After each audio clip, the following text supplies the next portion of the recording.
आत्मसुधारकानं वाचाल तर चकित व्हाल या निबंधात आपल्या देशातील दारिद्र्याचं प्रमाण आकडेवारीचा दाखला देऊन दिला. वाचाल तर चकित व्हाल म्हटलं आणि दारिद्र्य म्हटलं तर लक्षात ठेवा हे कुणी केले? गोपाळ गणेश आगरकर. गोपाळ गणेश आगरकरांनी वाचाल तर चकित व्हाल या निबंधामध्ये आपल्या देशातील दारिद्र्याचं प्रमाण आकडेवारीचा दाखला देऊन दिलेला आहे. ठीक आहे. आगरकरांचं मत कसं होतं की सुशिक्षित लोक लय भारताचे आहेत, तर यांनी नोकरीच्या मागं लागलं नाही पाहिजे. नोकरीच्या मागं न लागता त्यांनी स्वतःचा व्यवसाय करा आणि व्यवसाय केला तर देशाची प्रगती पण त्यातून होईल. म्हणजे समाजाचा विकास व्हायचा तर व्यापाराशिवाय होऊ शकत नाही असं त्यांना वाटत होतं. ठीक आहे. म्हणून करेक्ट आन्सर असणार आहे गोपाळ गणेश आगरकर. ठीक आहे. आता गोपाळ गणेश आगरकरांचा जन्म कधी झाला तर त्याची तारीख येते 14 जुलै 1856. आगरकरांचा जन्म या तारखेला झालेला होता. त्यांचा मृत्यू कधी झाला तर 17 जून 1895. ठीक आहे. कशामुळे मृत्यू झाला होता तर वयाच्या 39व्या वर्षी दमा झाला होता त्यांना आणि दम्यामुळे त्यांचं निधन झालेलं होतं. आता आगरकर म्हणजे 1892 ते 1895 हे जे फर्ग्युसन कॉलेजमध्ये प्राचार्य राहिले होते. 1892 ते 1895 फर्ग्युसन कॉलेजमध्ये प्राचार्य होते. तर आगरकरांनी सुधारक हे पत्र त्यांचं कधी सुरुवात केली? सुधारक पत्राची सुरुवात कधी केली तर तुमचं उत्तर असणार आहे 1888 म्हणजे 1888 मध्ये त्यांनी सुधारक हे पत्र सुरू केलेलं होतं. हे या ठिकाणी लक्षात घ्या. ठीक आहे. पुढचा प्रश्न आहे महात्मा फुले हे सामाजिक गुलामगिरी विरुद्ध बंड करणारे पहिले पुरुष असं कोणी म्हटलं? महात्मा फुले सामाजिक गुलामगिरी विरुद्ध बंड करणारे. करेक्ट आन्सर जर बघितलं तर पर्याय क्रमांक 4 येतो. लक्ष्मण शास्त्री जोशी यांनी असं म्हटलंय. आता महर्षी विठ्ठलरामजी शिंदे यांनी काय म्हटलं? महात्मा फुले म्हणजे पतितांचा पालनवाला आहेत. काय म्हटलेलं आहे? पतितांचा पालनवाला. पतितांचा पालनवाला. राजर्षी शाहू महाराजांनी म्हटलं होतं महाराष्ट्राचे काय आहेत? मार्टिन ल्युथर किंग आहेत. मार्टिन ल्युथर किंग म्हणजे महात्मा फुले बद्दल कोणी काय काय म्हटलं हे विधान आहे. शाहू महाराज म्हणजे Martin Luther king. Sayajirao Gaikwad यांनी काय म्हटलं होतं? महात्मा फुले म्हणजे हिंदुस्थानचा बुकर टी वॉशिंग्टन आहे. बुकर टी वॉशिंग्टन असं म्हटलं होतं. ठीक आहे. आणि महात्मा फुले यांचं वर्णन कुणी असं केलं? महाराष्ट्राचे कार्ल मार्क्स म्हणून. महात्मा फुले यांचं वर्णन महाराष्ट्राचे कार्ल मार्क्स असं कोणी केलं? कार्ल मार्क्स म्हणलं तर उत्तर असणार आहे माधव बागल. माधव बागल यांनी महात्मा फुले यांचं वर्णन केलं होतं ते म्हणजे महाराष्ट्राचे कार्ल मार्क्स आहेत. म्हणजे एकाच प्रश्नामधून मी तुम्हाला 5 गोष्टी सांगतोय लक्षात घ्या. पहिलं महाराष्ट्राचे Martin Luther King Shahu Maharaj, पतितांचा पालनवाला Maharshi Vitthalramji Shinde, Sayajirao Gaikwad Booker T Washington आणि महाराष्ट्राचे कार्ल मार्क्स माधव बागल आणि सामाजिक गुलामगिरी विरुद्ध बंड करणारे पहिले पुरुष लक्ष्मण शास्त्री जोशी. असे या सर्वांनी महात्मा फुले यांचं केलेलं वर्णन. यातला एक काही ना काही तुम्हाला विचारलं जाईल. ठीक आहे. पुढचा प्रश्न आहे योग्य विधान ओळखा. महर्षी कर्वे यांच्याबद्दल दिले. पहिलं विधान आहे महिला विद्यालयाच्या बाबतीमध्ये, दुसरं आहे अध्यापिका विद्यालयाच्या बाबतीमध्ये. पहिल्या विधानामध्ये म्हटले महिला विद्यालयाची स्थापना 1917 मध्ये केली. आता महर्षी कर्वेंनी महिला विद्यालय 1917 मध्ये स्थापन केलं का? हा पहिला घटक आहे. ओके. तर याचं उत्तर आहे चुकीचं आहे. चुकीचं आहे. ओके. कारण दुसरं विधान चुकीचं आहे सांगतो मी. महिला विद्यालय म्हटलं तर हे महर्षी कर्वे यांनी कधी केलेलं आहे? 4 मार्च 1907 रोजी. लक्षात येते? 4 मार्च 1907 रोजी महर्षी कर्वे यांनी महिला विद्यालयाची स्थापना केली. महिला विद्यापीठाची स्थापना जर तुम्हाला विचारलं तर तुमचं उत्तर असणार आहे 3 जून 1916. आता लक्षात घ्या. आता हा पॉइंट थोडासा लक्षात घ्या. महिला विद्यालय 4 मार्च 1907, महिला विद्यापीठ असं जेव्हा म्हटलं जाईल 3 जून 1916. 3 जून 1916 हा पहिला घटक लक्षात घ्या. आता या विद्यापीठाच्या वतीनं महिला विद्यापीठाच्या वतीनं जे अध्यापक विद्यालय सुरू केलं होतं 1917 मध्ये काय सुरू केलं होतं? अध्यापक विद्यालय, अध्यापिका विद्यालय म्हणतो आपण, ते सुरू केलं होतं. म्हणजे या ठिकाणी दुसरं विधान का चुकीचं झालं? इथे 1907 दिले, 7च्या ऐवजी पाहिजे होतं 1917. ठीक आहे. मग हे बरोबर ठरलं असतं. आणि इथे 1917 दिले, इथं पाहिजे होतं 1907. म्हणजे दोन्ही इयरमध्ये इंटरचेंज झाल्यामुळं तुमचं दोन्ही विधानं चुकीचे आहेत. ओके. आता या अध्यापिका विद्यालयामध्ये महत्वाचं योगदान कुणी केलं की प्राथमिक शिक्षकांना प्रशिक्षण देणारं विद्यालय म्हणून ओळखलं जातं.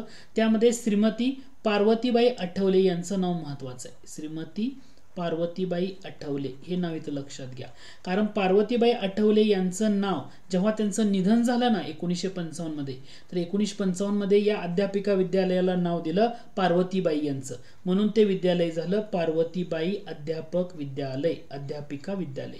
का बरं त्यांचं झालं? कारण या विद्यालयाच्या जडणघडणीमध्ये किंवा या विद्यालयाचं जे कामकाज आहे हे सगळ्यामध्ये ह्या पार्वतीबाई आठवले यांनी खूप मेहनत घेतली होती. पार्वतीबाई आठवले म्हणजे कोण आहेत? तर ज्या गोदूबाई म्हणतो, गोदूबाई कर्वे किंवा आनंदीबाई म्हणतो, गोदूबाई कर्वे किंवा आनंदीबाई कर्वे यांच्या त्या भगिनी, त्या दोन्ही बहिणी होत्या आणि या बहिणींचं योगदान या अध्यापिका विद्यालयाच्या बाबतीमध्ये महत्वाचं आहे. म्हणून पार्वतीबाई आठवले यांचं जेव्हा निधन झालं तेव्हा त्या अध्यापिका विद्यालयाचं नाव केलं पार्वतीबाई अध्यापिका विद्यालय. हे इथं तुम्हाला लक्षात ठेवायचं आहे. आता लक्षात आलं? ठीक आहे. पुढचा प्रश्न आहे 21 एप्रिल 1944 महर्षी कर्वे यांनी कोणती संस्था स्थापन केली? 21 एप्रिल 1944. आता तुम्हाला ऑप्शन सारखे दिसत आहेत. तुम्हाला समाज समता संघ दिसतोय, समता संघ दिसतोय, हिंगणे स्त्री शिक्षण दिसते. करेक्ट आन्सर येतं समता संघ. करेक्ट आन्सर येतं समता संघ. 21 एप्रिल 1944 जेव्हा याचं उद्घाटन झालं, म्हणजे समता संघाचं औपचारिकरित्या उद्घाटन झालं, तेव्हा अध्यक्ष कोण होते? न.चि. केळकर होते. ठीक आहे, न.चि. केळकर. हे लक्षात राहू द्या.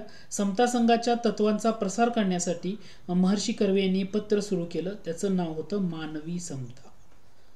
समता संघाच्या तत्वाचा प्रसार करण्यासाठी महर्षी कर्वेंनी सुरू केलेलं पत्र म्हणजे मानवी संस्था. ठीक आहे. आता या ठिकाणी तुम्हाला हिंगणे स्त्री शिक्षण संस्था दिसते किंवा काही ठिकाणी इथं महाराष्ट्र ग्राम प्राथमिक शिक्षण मंडळ, हे सुद्धा महर्षी कर्वेंनीच केले. म्हणजे महाराष्ट्रामधल्या ग्रामीण भागामध्ये शिक्षणाचा प्रसार व्हावा म्हणून, की समजा एखादं खेड आहे आणि ज्या खेड्यामध्ये बोर्डाच्या शाळा नाहीत, मग अशा ठिकाणी प्राथमिक शाळा सुरू करणं गरजेचं, म्हणून त्यांनी महाराष्ट्र ग्राम प्राथमिक शिक्षण मंडळाची स्थापना महर्षी कर्वेंनी केली. हिंगणे स्त्री शिक्षण संस्था असं दिलेलं आहे. हिंगणे स्त्री शिक्षण संस्था म्हणजे जेव्हा 1896 ला अनाथ बालिकाश्रम सुरू झालं, या अनाथ बालिकाश्रमाला जेव्हा 50 वर्ष कंप्लीट झाले, अनाथ बालिकाश्रमाला जेव्हा 50 वर्ष कंप्लीट झाले, अनाथ बालिकाश्रम 50 वर्ष कधी कंप्लीट होणार आहेत? हे 1896 आहे, याचा अर्थ 1946 ला. तर 1946 ला या अनाथ बालिकाश्रमाचं नाव बदललं आणि त्याचं नाव ठेवलं हिंगणे स्त्री शिक्षण संस्था. ठीक आहे. पुढचा प्रश्न आहे महात्मा गांधी राष्ट्रीय ग्रामीण रोजगार हमी योजना केव्हा सुरू करण्यात आली? करेक्ट आन्सर असणार आहे 2 फेब्रुवारी 2006. 7 सप्टेंबर का महत्वाचा आहे? या कायद्याची नोंदणी, हा जो कायदा आहे ना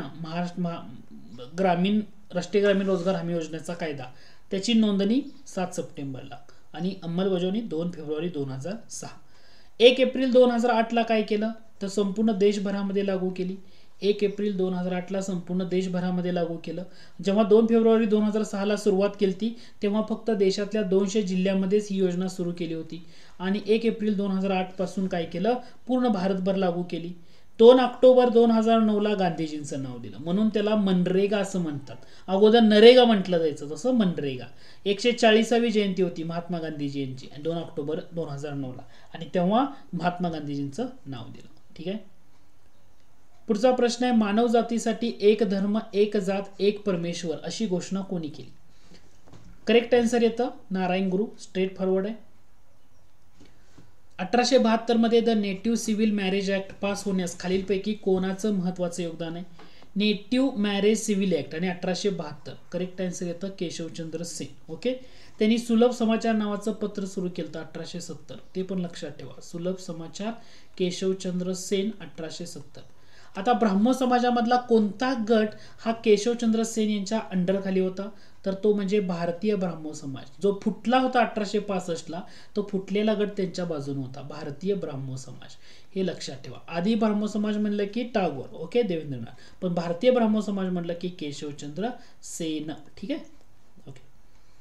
पुढचा प्रश्न आहे सुलतान अझलन शाह हॉकी चषक 2019 कोणत्या संघाने जिंकला? सुलतान अझलन शाह हा दक्षिण कोरियानं जिंकला. भारत उपविजेता राहिला. भारत उपविजेता राहिला. ओके. आता दक्षिण कोरियानं हे तिसऱ्यांदा जिंकलंय. तिसऱ्यांदा त्यांनी जिंकला होता. याच्या अगोदर 1996 ला दक्षिण कोरिया विजेता होता आणि 2010 मध्ये भारतानं 5 वेळा ही टुर्नामेंट जिंकले, पण यावेळेस आपण फायनलला पराभूत झालोय. हे या ठिकाणी लक्षात ठेवा. सुलतान अझलन शाह म्हणजे ही 1983 पासून सुरुवात झालेली टुर्नामेंट आहे. सुरुवातीला 2 वर्षांनी टुर्नामेंट व्हायची, 2 वर्षांनी. नंतर काय केलं, 1998 पासून काय केलं, दरवर्षी घ्यायला सुरुवात केली. म्हणजे 83 पासून सुरुवात होती, दरवर्षी 2 वर्षांनी होणार. ओके, म्हणजे 83 झाली की 85, 87 असं. पण 1998ला काय ठरवलं की आता ही टुर्नामेंट दरवर्षी घ्यायचं. ओके, सुलतान अझलन शाह म्हणजे मलेशियाचे राजे होते आणि याचं वैशिष्ट्य असं आहे की हे महिलांसाठी नाही, फक्त पुरुष, ओनली पुरुषांसाठी असलेली ही टुर्नामेंट आहे. हे तुम्हाला या ठिकाणी लक्षात ठेवा. आता सुलतान अझलन शाह हॉकी स्टेडियम जे आहे मलेशियाचं, त्या ठिकाणी ही मॅच झाली आणि आता झालेली आवृत्ती विचारली तर ती 28वी होती. म्हणजे मी या पॉईंटमधले सगळे जे छोटे छोटे घटक आहेत ना ते सर्व सांगितले आहेत. ठीक आहे.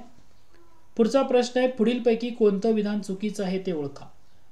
सन 1969 मध्ये 19 बँकांचं राष्ट्रीयकरण झालं, बरोबर का? कारण 19 नाही आहे, इथं पाहिजे होतं 14 बँकांचं. आणि ज्या व्यापारी बँकांच्या ठेवी 50 कोटीच्या वर होत्या त्यांचं त्यामध्ये झालं. 50 कोटींच्या वर होत्या का? हो, ठीक आहे. सर्वाधिक ठेवी कुठल्या बँकेच्या होत्या? सर्वाधिक ठेवी विचारलं तर सेंट्रल बँक ऑफ इंडिया. सर्वाधिक ठेवी कोणत्या बँकेच्या होत्या? सेंट्रल बँक ऑफ इंडिया या बँकेच्या सर्वाधिक ठेवी होत्या 433 कोटी. 433 कोटी. आणि सर्वात कमी हे bank of Maharashtra, bank of Maharashtra फक्त 73 कोटी. 73 कोटी एवढ्या ठेवी होत्या.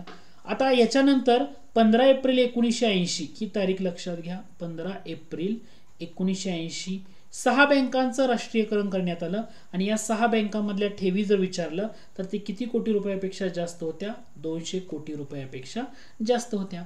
म्हणजे इथं तुमचं फक्त पहिलं दुसरं विधान बरोबर आहे. ओके, तुम्हाला विचारले चुकीचं कोणतं, म्हणजे पर्याय क्रमांक 1 उत्तर असणार आहे. चुकीचं पहिलं आहे ना, चुकीचं ओळखा म्हणलं. इथे 19 नाही 14 पाहिजे. ठीक आहे.